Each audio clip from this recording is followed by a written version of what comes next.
नमस्कार. आज आपण 2024च्या चिपळूण निवडणुकीच्या निकालाचं विश्लेषण करणार आहोत. पण थांबा, हे नेहमीसारखं हारजितीचं विश्लेषण नाही. आपण या निकालाकडे एका वेगळ्या नजरेने पाहणार आहोत. भविष्यातल्या विजयाचा एक डेटा आधारित आराखडा म्हणून. कारण खरं तर पराभवाच्या आकड्यांमध्येच विजयाचं खरं सूत्र लपलेलं असतं. ते सूत्र नेमकं काय आहे, हेच आज आपल्याला शोधायचंय. चला तर मग सुरुवात करूया.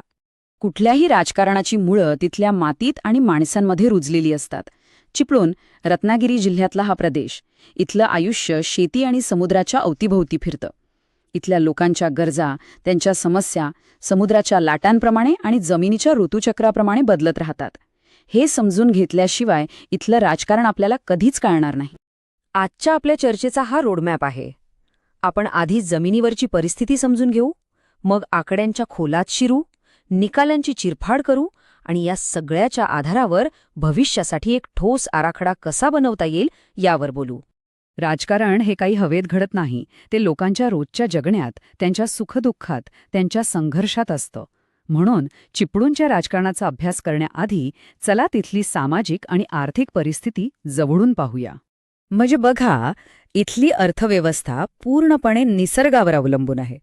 ह्याचा सरळ अर्थ असा की लोकांचे निर्णय, त्यांची मतं ही त्यांच्या शेतीच्या आणि मासेमारीच्या कमाईवर ठरतात.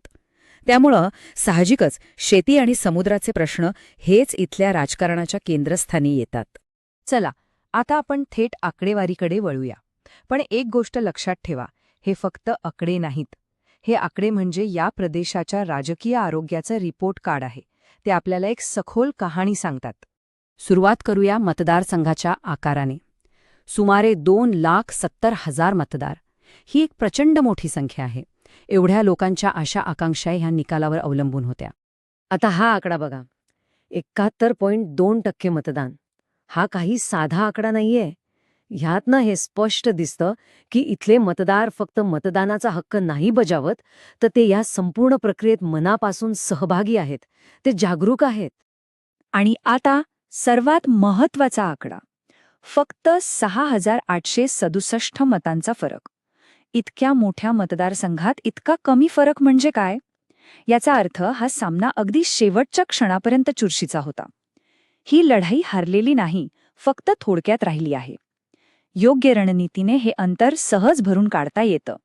या डॅशबोर्डवर नजर टाकूया. महाविकास आघाडीला मिळाली 46.6% मतं, तर प्रतिस्पर्धी आघाडीला 50.15%. म्हणजे फरक किती? फक्त 3.5%. हे आकडे आपल्याला नकाशासारखे स्पष्टपणे दाखवतात की विजयासाठी ती 3.5% मतं कुठे आहेत आणि ती कशी मिळवायची. बरं, आकड्यांच्या पलीकडे जाऊन निकालाची खरी कारणं शोधण्यासाठी आपण एका रणनीतिक चौकटीचा वापर करणार आहोत. कारण कोणतीही निवडणूक फक्त एका कारणामुळे जिंकली किंवा हरली जात नाही. त्याचे 4 महत्त्वाचे पैलू असतात. याला आपण विजयाचे 4 स्तंभ असं म्हणूया. 1. मतदारांचा कौल. 2. पक्षाचं जमिनीवरचं संघटन. 3. लोकांच्या मनाला भिडणारा प्रचार. आणि 4. या सगळ्यासाठी लागणारी साधनसंपत्ती.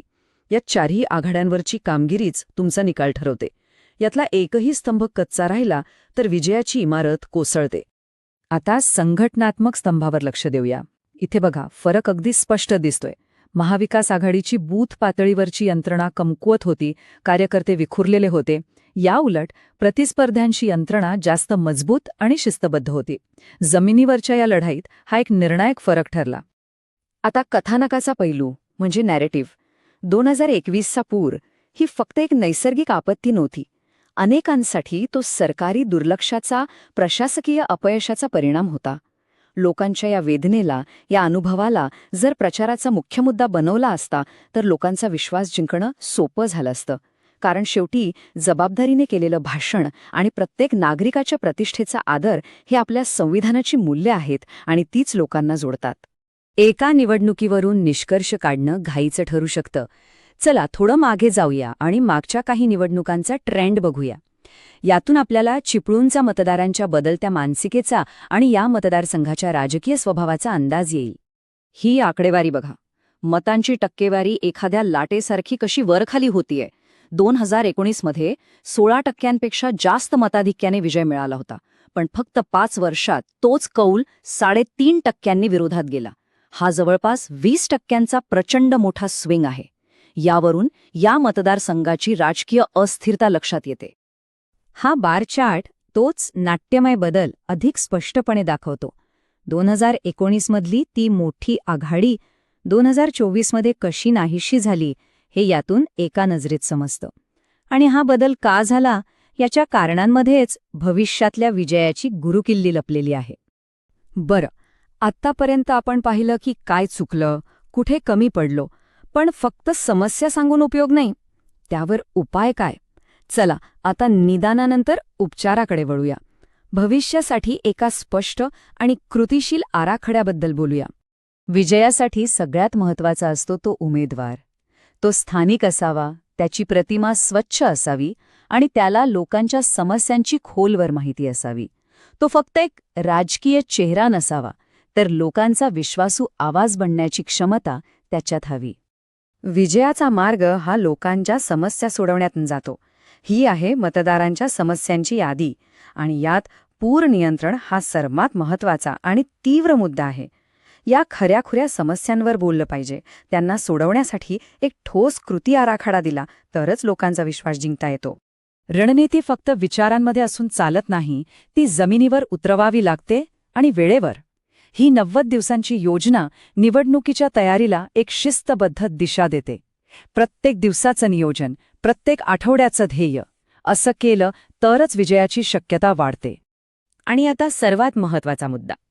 नेतृत्व म्हणजे फक्त निवडणूक जिंकणं नाही, तर ती एक खूप मोठी जबाबदारी आहे. लोकांची सेवा करण्याची जबाबदारी. आणि आजच्या डेटाच्या युगात ही जबाबदारी आणखी वाढते. प्रत्येक नागरिकाच्या गोपनीयतेचा आणि संमतीचा आदर करणं हे प्रत्येक नेत्याचं कर्तव्य आहे, जसं की भारताचा DPDP कायदा आपल्याला मार्गदर्शन करतो.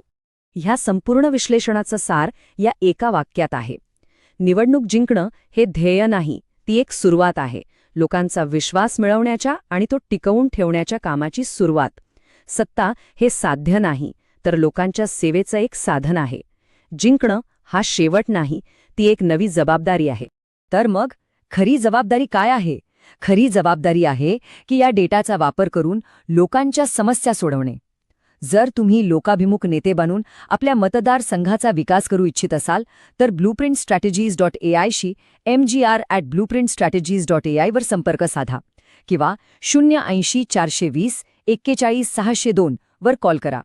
ध्येय राजकारणाच्या पलीकडले